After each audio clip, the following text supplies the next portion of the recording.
Erokamano. Mokwongo nitie ng'ato ni Philip Chianda openjo about 60%.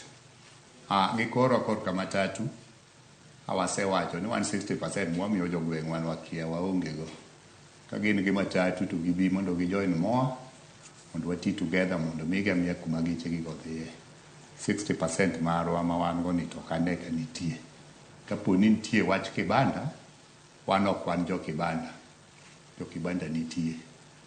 To Sharon, Wach Kibanda ma Kisumu ni be osekelo weche mang'eny. Kibanda ni dhano donje, ma Kibanda ni ene issue mapek makoro tek, en makoro bokelo cartels mane wacho. Ng'ama onge Kibanda Kisumu kawe apama ni en Professor Nyang'o kende. Jomodongo nyaka chief officers gi jok mineno jotelo go te laro Kibanda ma piny lich. Koro mi issue mar Kibanda ni bende CP manager dwa ni address mondo ng'i ane ni to Kibanda gi are they legitimate traders ema yude kose no hala moro mopogore nikech ng'ato dwa nobed gi 10 to rent kat 20,000 ipani ng'ano yudo pesa di.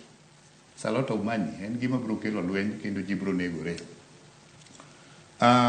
Mogik akwayo gi muolo and I'm happy naneno ka jatendwa city manager tone down. Okawo bunde okete bwo mesa. Odok piny, oen gi jo ohala. Ji obed piny, wa discuss, wa agree. Anyalo paro ni